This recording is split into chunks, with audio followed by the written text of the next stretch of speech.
बांग्लादेश में क्या फिर से उथल पुथल शुरू हो गया है और ये उथल पुथल चौतरफा है। तो वहीं दूसरी तरफ चाइना को बड़ा झटका दिया है भारत के आर्म्ड व्हीकल ने। टाटा ग्रुप ने सबसे बड़ी मुश्किल चाइना के लिए खड़ी कर दी है। जियोपॉलिटिक्स में बहुत कुछ चल रहा है, हमेशा की तरह जानने को मिलेगा बहुत कुछ। आइए जानते हैं इन खबरों को विस्तार से। बांग्लादेश ने रविवार को स्थानीय जातीय अल्पसंख्यकों और बंगाली प्रवासियों के बीच में सांप्रदायिक तनाव के मद्देनजर 3 दक्षिण पूर्वी पहाड़ी जिलों में आवाजाही पर प्रतिबंध लगा दिया है। इन वारदातों में 5 लोग मारे गए हैं, कई घायल हैं। भारत और म्यांमार की सीमा से सटे 3 जिलों के डिप्टी कमिश्नरों, प्रशासनिक प्रमुखों ने अलग अलग लेकिन एक तरह के बयानों में पर्यटकों से कहा है कि 8 से 31 अक्टूबर तक चटगांव हिल ट्रैक्स नाम के इलाके पे न जाएं। रंगमती, खगराजारी, बंदरबन पहाड़ी जिलों के डिप्टी कमिश्नरों ने अपरिहार्य कारणों का हवाला देते हुए बयान जारी किया। हालांकि इनके बारे में कोई और विवरण नहीं दिया गया। रंगमती के डिप्टी कमिश्नर मोहम्मद मुशर्रफ हुसैन खान का निर्देश सभी 3 पहाड़ी जिलों पर लागू है, जो कि स्थानीय स्तर पर एक लोकप्रिय पर्यटन स्थल माना जाता है। चटगांव हिल ट्रैक्स 1 दर्जन से ज्यादा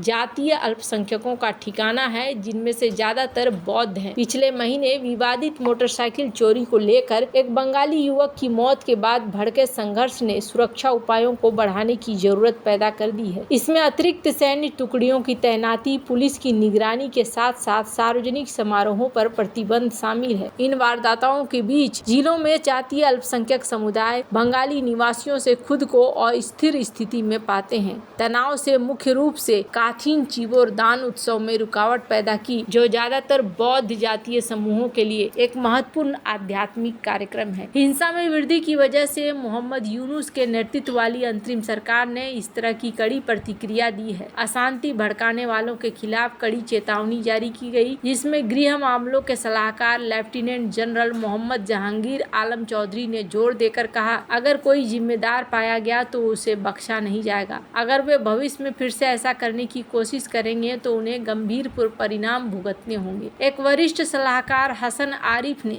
सांप्रदायिक सद्भाव को बाधित करने की कोशिश कर रहे संभावित बाहरियों को लेकर चिंता व्यक्त की। यात्रा प्रतिबंध लगाना, उसके बाद सरकार की कार्रवाइयां चटगांव पहाड़ी इलाके में संघर्ष की जटिलता की ओर इशारा करता है। ऐतिहासिक रूप से अपने 2 दशक के विद्रोह के लिए जाना जाने वाला ये क्षेत्र 1997 में सरकार और पर्वतीय चटगांव जनसंगति समिति के बीच हुए समझौते के बाद शांति की स्थिति में पहुंच गया था। इसके बावजूद तनाव बना हुआ है, जिसका मुख्य कारण PCJSS और UDF के आदिवासी गुटों के बीच में मतभेद है, जो शांति प्राप्त करने में चल रही चुनौतियों के सामने एक बड़ा बाधा है। बांग्लादेश में अभी बहुत सारी चीजें ऐसी है जो चीजें अस्थिर कहीं से भी नहीं दिखाई दे रही हैं। स्क्रीन पर आप देख सकते हैं बिजनेस स्टैंडर्ड की ये खबर, जिसमें कहा जा रहा है कि होटल बिजनेस, टूरिज्म बिजनेस, ये सब कुछ इस वक्त रुक गया है। इन पहाड़ी इलाकों में जो कुछ भी हो रहा है, जो होटल वगैरह बुक किए गए थे, वो होटल बुकिंग वगैरह कैंसिल हो रहे हैं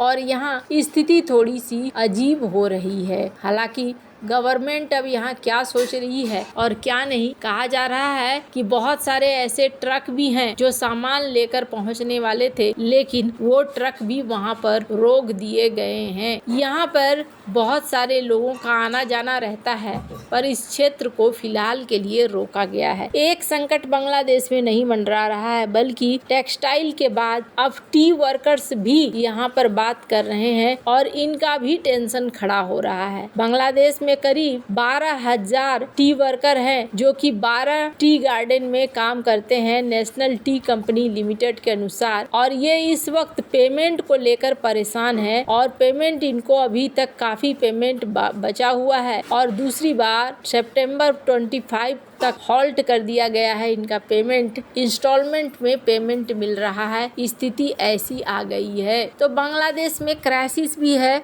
अब अगर बात करें बांग्लादेश के बैंक की, तो धीरे धीरे चीजें निकल कर आ रही है। यहाँ पर द डेली स्टार की ये खबर देख सकते हैं, जिसमें कहा जा रहा है कि बांग्लादेश के बैंक ने ज्यादातर लोन अपने मालिकों को ही दिए हैं और ऐसे लोगों को नहीं दिया है जिनको जरूरत थी। क्रेडिट वर्थी बोरोअर्स को नहीं दिया गया है। बांग्लादेश इस वक्त इकोनॉमिक संकट से बुरी तरीके से घिरा हुआ है, पर इन सब के बीच में यूनुस को अब रोहिंग्या की भी याद आ रही है और यूनुस ने कहा है कि ये एक टिकिंग टाइम बम बन गए हैं।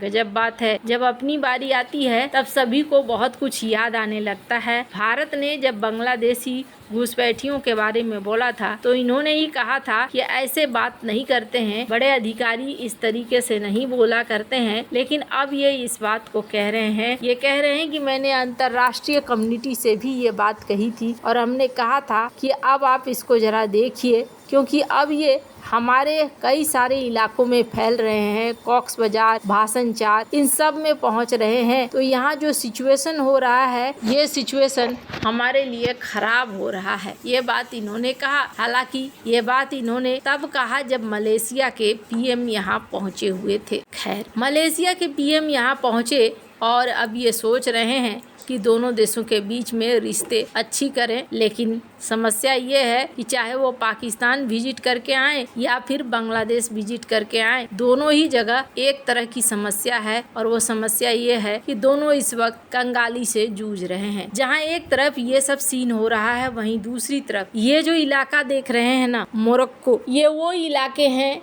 जहां कभी चाइना का भरपूर दबदबा हुआ करता था। मोरक्को ने अब एक ऐसा फैसला लिया है जो चाइना के लिए बड़ा झटका है। हमने आपको पहले भी बताया था कि टाटा मोटर्स को इन्होंने एक ऑर्डर दिया है मैन्युफैक्चर करने का wheeled arm platform 8x8 infantry fighting vehicle, और ये भारत के लिए रणनीतिक तौर पर एक बहुत बड़ी जीत है। क्यों जीत है तो आपको सुनकर आश्चर्य होगा। WHAP जिसे टाटा ने बनाया है, इसका कंपटीशन किसके साथ था? इसका कंपटीशन चाइना के नोरिनको टाइप 08 के साथ था। मोरक्को का जो ये कॉन्ट्रैक्ट हासिल करना बहुत ही जटिल था, क्योंकि चाइना ने काफ़ी लो प्राइस पॉइंट दिया था मोरक्कन लैंड फोर्स को, और फिर भी उन्होंने यहाँ उसको नहीं चुनकर WHAP को चुना, जो कि एक क्वालिटी और रिलायबल था। क्योंकि यहाँ पर American Cummins 600 HP engine, Allison 4500 SP automatic transmission और एक्सेप्शनल परफॉर्मेंस है, और इस पर भरोसा किया जा रहा है। कहा जा रहा है कि चाइना को ये सबसे बड़ा झटका इसलिए है क्योंकि चाइना कभी नहीं सोचता था कि इतना लो पॉइंट पर बीड करने के बावजूद उनका बीड रिजेक्ट हो जाएगा। मोरक्कन डील टाटा मोटर्स के साथ एक बहुत बड़ा टर्निंग पॉइंट है। चाइना अब तक अफ्रीका के देशों में पहुंचाने वाला हथियारों का सबसे बड़ा विक्रेता था, लेकिन अब चीजें बदल रही हैं। अब यहाँ पर एक अलग सिस्टम आता हुआ दिख रहा है। कहा जा रहा है कि WHAP का एक मैन्युफैक्चरिंग प्लांट भी मोरक्को में लगाया जाएगा, जो भारत के लिए एक बड़ी अच्छी अपॉर्चुनिटी है और यहाँ पर इसे बनाया जाएगा। अब यहाँ पर भारत अपना डिफेंस एक्सपोर्ट को काफ़ी तेजी से बढ़ा रहा है और ये कहा जा रहा है कि भारत कुछ सालों में लीडिंग डिफेंस एक्सपोर्टर बन जाएगा। वैसे आपको क्या लगता है, इन सब मामले में आपकी क्या राय है? कमेंट कर जरूर बताएं। जल्द मिलते हैं अगले वीडियो में नई खबर के साथ।